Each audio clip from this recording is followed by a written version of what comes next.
Good day, everyone. My name is Aaron Grace Oliveros. And my name is Grateful Balilahon. And this is One News, the only news and entertainment. These are the latest headlines around the world.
The war in Syria has gone on for 5 years and claimed the lives of more than 250,000 people.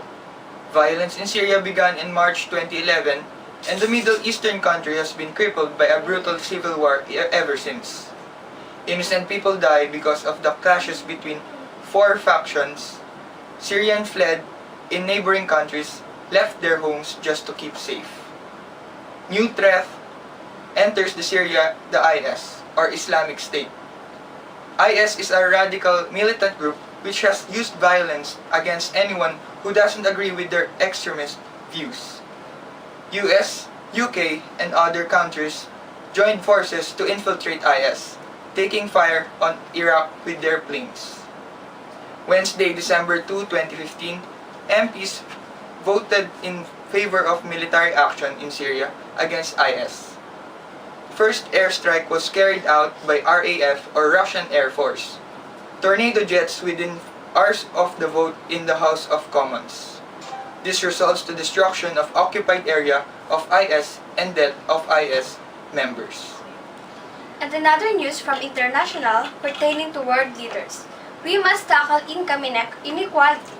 The G20 summit in China may not have produced many policy breakthroughs, but world leaders did agree on one thing: the danger of rising income inequality.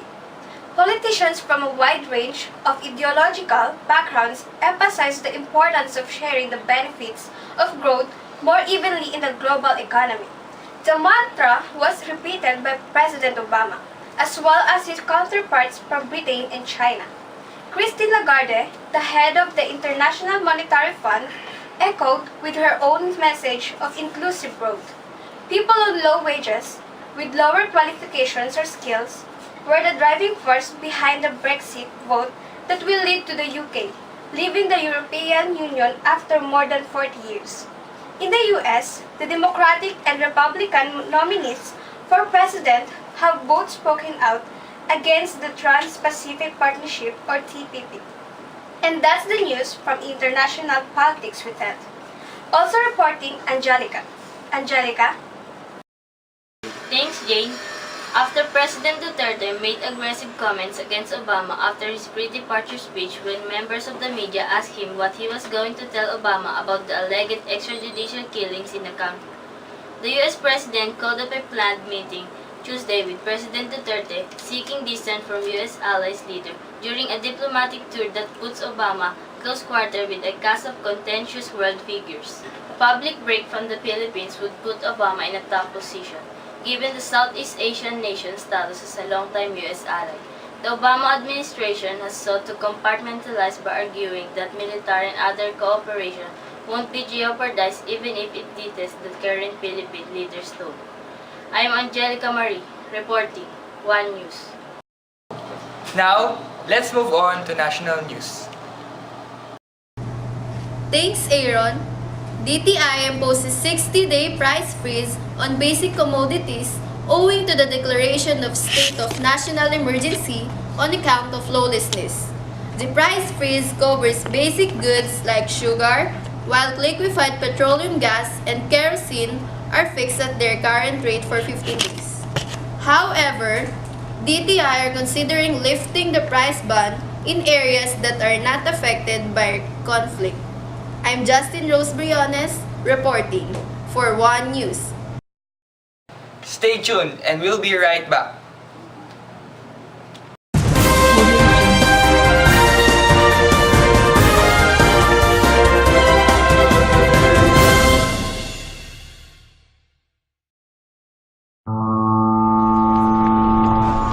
May oras pa. One last coffee? Alam mo, mamimiss mo to, Kath. So, sarap naman dito. Yung kape, oo. Milk year kasi. So, yung kape lang ba talaga mamimiss mo? Kath, Ano?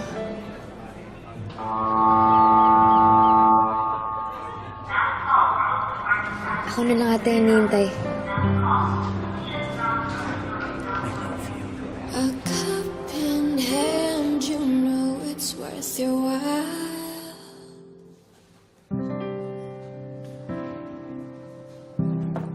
Okay na to, sir? Hindi pa. A cup in hand, can you just stay for a while? It all starts Mas masarap nga dito. with an Nescafe. May surprise ako sa'yo! Birthday mo ngayon, it's time to party! Birthday mo ngayon, ilabas ang ice cream! 3 in 1 plus 1, happy ka-arawan! 3 in 1 plus 1, happy ka-arawan! 3 in 1 plus 1, happy ka-arawan! 3 in 1 plus 1, happy ka-arawan! Happy ang karawan sa 3 in 1 plus 1. Also available 3 in 1 plus nips. Selecta, #1 ice cream ng bayan.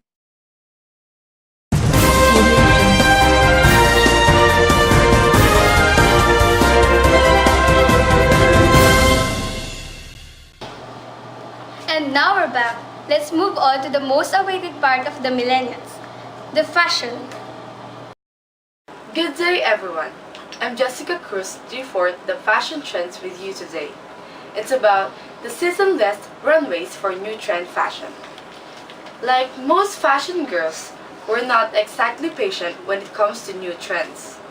Once we spot a little something we love, we're ready to rock it ASAP, which is exactly why the rise of seasonless runways makes us so darn excited.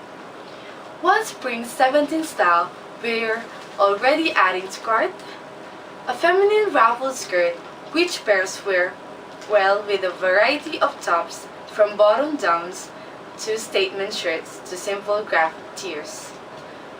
Plus, it's not like the piece is only invading the catwalk. Street style stars wore it throughout NYWF2. I'm Jessica Cruz, reporting for One News. Moving on, here's the latest news about technology. Thank you, Jane. The Tesla founder and CEO Elon Musk said the update. It uses radar as primary control center which provide clearer and safer driving even in bad weathers like fog. Musk added it would have saved the life of a Florida driver who died in colliding with a truck. With the latest update, the system would have identified a large metal object across the road. Florida accident is the first deadly crash with driverless system. Autopilot failed to detect the truck due to poor weather and brightness. Tesla is improving the probability of safety. Tesla chief estimated that the new system was a threefold improvement of safety, while stopping short of considering the update a recall of the old system. I'm Steven Evangelista, reporting One News. Let's move on to the weather forecast today. Provinces of Samar and Masbate, which may trigger flash floods and landslides. May Maropa, Caraga, the rest of Visayas, and the rest of the Bicol regions will have light to moderate winds and isolated thunderstorms. The general public in disaster risk reduction and management councils concerned are advised to take all the necessary precautionary measures The next update on the LPA will be incorporated in the public weather forecast at 5 p.m. today and 5 a.m. tomorrow, and the next advisory to be issued at 11 a.m. tomorrow. This is Ivan Coronel reporting One News. Stay tuned and we'll be right back.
sa buhay. Ang hinanais, matupad ang wishlist.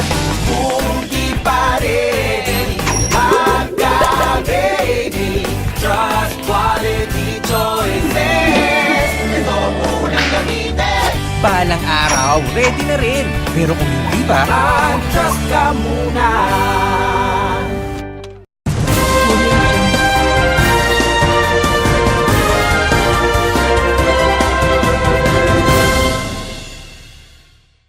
Now we're back. Let's go to the stock market update.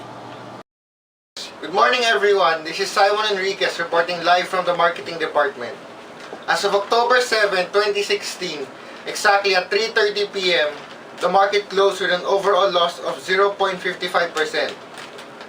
For the sector of banking and finances, it lost 0.84% of its total value, which is equivalent to 1,809 pesos. As of for the sector of industrial, it had a total loss of 0.41% of its total value, which is valued at 11,898.69 pesos. The property industry lost 0.89% of its total value, which is valued at 3,414.94 centavos. Loss. The mining and oil corp suffered a 0.19 loss, equivalent to 11,190 pesos. And this year daily market report of October 7, 2016. This is Simon Enriquez.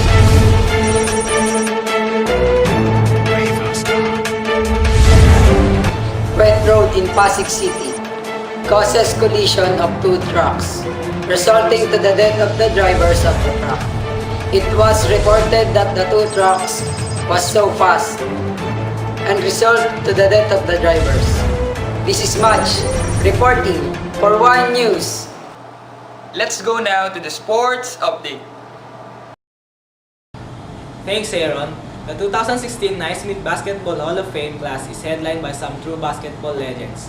This 10-member class includes Shaquille O'Neal, Allen Iverson, Yao Ming, and Sheryl Swoopes. Iverson, who averages 27.6 points per game in his Sixers career and was the toughest and arguably the best player in the NBA for more than a decade. This is Dustin Obispo, reporting for One News. Moving on, the entertainment news.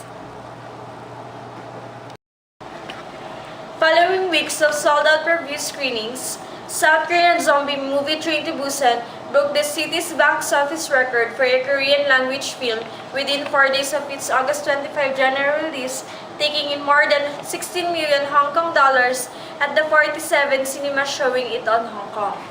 Train to Busan is also a record-breaking hit at the South Korean box office, starring Gung Yu. The live-action debut by animation director Yoon Sang-woo is a breathlessly entertaining action thriller which imagines a zombie outbreak on a bullet train. This is Shikay Nakita reporting for One News. Thank you for that information. And before we end this program, Miss Jane, I have a question for you. What is it? How many days left before Christmas? Oh, 17 days before Christmas. Oh, I see. So, Christmas is getting closer. Yeah. So, I'm Aaron Chris Oliveros. And I'm Jane Pulbalilahon. And we are One News, the only news and entertainment.